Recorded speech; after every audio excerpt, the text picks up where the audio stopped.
मैं विकास वालकर, मेरी बेटी श्रद्धा वालकर, इसकी दुर्दैवी मृत्यु होने से मैं कुछ कहना चाहता हूँ। श्रद्धा मर्डर केस के मुख्य आरोपी आफ्ताब पूनावाला की न्यायिक हिरासत 14 दिनों के लिए बढ़ा दी गई है।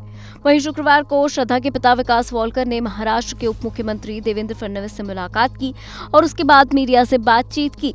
विकास वालकर ने कहा कि श्रद्धा की मौत से हमारा पूरा परिवार दुखी है।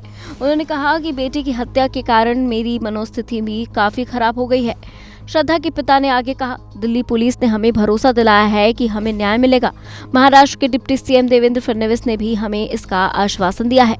उन्होंने ये भी कहा कि पुलिस डिपार्टमेंट के कुछ लोगों से उन्हें मदद नहीं मिली, जिसके लिए वो काफी दुखी भी हैं। उन्होंने कहा कि हम पुलिस की हर संभव मदद कर रहे हैं। विकास वालकर ने कहा कि आफ्ताब पूनावाला ने जिस बेरहमी से मेरी बेटी की हत्या की है, उसे फांसी की सजा मिलनी चाहिए। श्रद्धा के पिता ने कहा, मैं मांग करता हूं कि इस मामले की तह तक जाना चाहिए और ये पता लगाया जाना चाहिए कि किसने आफ्ताब को ऐसी शिक्षा दी।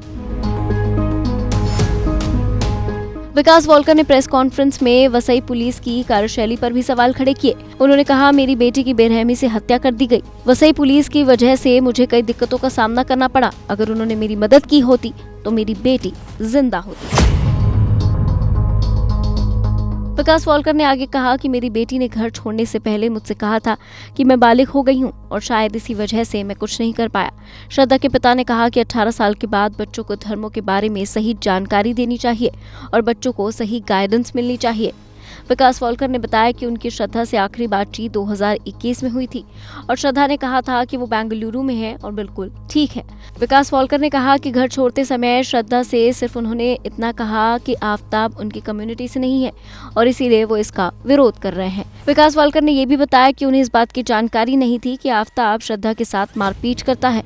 आपको बता दें कि 28 वर्षीय आफ्ताब पर मई में दिल्ली में मेहरौली में एक अपार्टमेंट में श्रद्धा वालकर की हत्या का आरोप है। हत्या के बाद उसने श्रद्धा के 35 टुकड़े किए और शहर के कई हिस्सों में उन्हें फेंकता रहा। आफ्ताब के वकील का कहना है कि उसने कोर्ट में जुर्म नहीं कबूला है। नार्को एनालिसिस टेस्ट और पॉलीग्राफी टेस्ट के दौरान भी आफ्ताब का व्यवहार शांत और स्थिर था।